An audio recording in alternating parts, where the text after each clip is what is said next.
यो चाहिँ सजना आलु मैले चाहिँ रेडी गरेको छु। यहाँ चाहिँ सजना ताजा सजना पाउँदैन, यो चाहिँ फ्रोजनको सजना हो। आलु चाहिँ फ्रोजनको होइन, आलु चाहिँ ताजा नै हो। म चाहिँ यसको झोल बनाउनु आँटेको। यहाँ कराई बसाएर रेडी गरेको छु अनि म खानतेल लगाइदिन्छु। खानतेलमा चाहिँ एकदमै राम्रो हुन्छ। सजना आलुको झोल बनाउँदाखेरि चाहिँ खानतेल लाउनुहोस्, एकदमै राम्रो हुन्छ।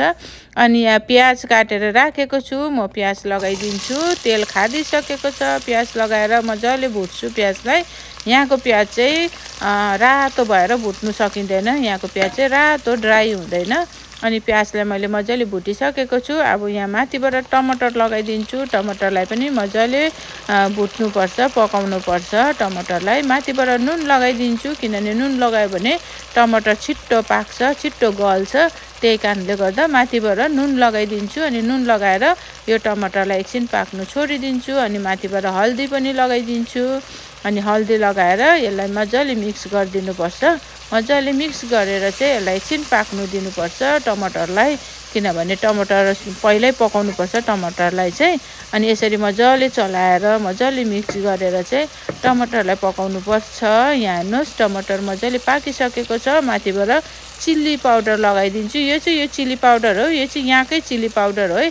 अलिकति हेर्दाखेरि कालो कालो देख्छ यो चिल्ली पाउडर चाहिँ। मेरोमा काश्मिरी चिल्ली पाउडर थिएन, त्यही कारणले गर्दाखेरि चाहिँ यो चिल्ली पाउडर लगाएको। यो चाहिँ हल्का कता कता पिरो पिरो हुँदो रहेछ यो चिल्ली पाउडर चाहिँ। त्यस्तो पिरो पनि होइन, अब हामी त डल्ले खाने आदत छ होइन, यो पिरो त केही पनि होइन। अनि यहाँ मजाले मिक्स गरिसकेर चाहिँ यो मैले चाहिँ तोरी, सेतो खालको तोरी, अदुवा, लसुनको पेस्ट बनाएको छु। यसलाई मजाले लगाइदिन्छु र यसलाई मजाले एकछिन पकाउनुपर्छ। यो अदुवा अनि लसुन अनि तोरीको पेस्ट हो। यो चाहिँ सेतो खालको तोरी हो, यो चाहिँ कालो खालको होइन। अनि यसलाई मजाले मिक्स गरिदिन्छु। मजाले मिक्स गरेर चाहिँ यसलाई एकछिन पाक्नु दिनुपर्छ। एकछिन पाक्नु दिएर चाहिँ अघि मैले सजना आलु रेडी गरेर राखेको छु, अनि त्यसलाई पनि यहाँ लगाइदिन्छु। त्यसलाई लगाएर चाहिँ मजाले पकाउनुपर्छ यो आलु अनि सजनालाई, किनभने यहाँको आलु त छिट्टो पाकिहाल्छ, बेसी टाइम लाग्दैन। अनि सजना पनि पाकिहाल्छ, किनभने यो सजना त्यसै पनि फ्रोजनको सजना हो है, ताजा सजना होइन। ताजा सजना हो भने चाहिँ अलिक टाइम लाग्छ पाक्नुको लागि, यो चाहिँ फ्रोजनको सजना हो। अब यसलाई मजाले मिक्स गरेर चाहिँ यसलाई छोपेर चाहिँ अनि ग्यास सानो गरेर मजाले पाक्नु दिनुपर्छ। ग्यासलाई सानो गर्नुपर्छ, किनभने मुनि डढ्छ। यो ढक्कन लगाएर म यसलाई एकछिन पाक्नु दिन्छु। यहाँ हेर्नुहोस् मजाले पाकिसकेको छ, झोल मजाले सुकिसकेको छ। अनि यसलाई मजाले चलाएर चाहिँ अब आफूलाई अब झोल कति खानु मन छ होइन, कति छ खानु मन त्यही अनुसारको झोल लाउँदा हुन्छ। म चाहिँ मजाले झोल लगाउँदैछु। मलाई चाहिँ झोल एकदमै मिठो लाग्छ। सजना र आलुको झोल छन्द्र्याङ्ग पारेर खानु एकदमै मिठो लाग्छ क्या सजना आलुको झोल। एकदमै यो चाहिँ अब राम्रो पनि हो सजना है, मेडिसिनको काम गर्छ सजना। के गर्नु यहाँनिर चाहिँ पाउँदैन, हामीले त अब फ्रोजनै भए पनि खानुपर्छ। त्यही कारणले गर्दा म चाहिँ यो सजना र आलुको झोल बनाउँदैछु। माथिबाट पानी लगाइदिन्छु।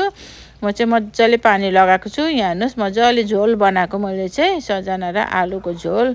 तपाईँहरूले पनि यसरी बनाएर खानु सक्नुहुन्छ। सजनामा चाहिँ तोरी लगायो भने एकदमै मिठो हुन्छ है, तोरी लाउनुहोस् तपाईँहरूले। कतिजनाले चाहिँ तोरी लाउँदैन, मसला लाउँछ कि, मसलामा चाहिँ मिठो हुँदैन। तोरी लगायो भने चाहिँ एकदमै मिठो हुन्छ सजना आलुको झोलमा।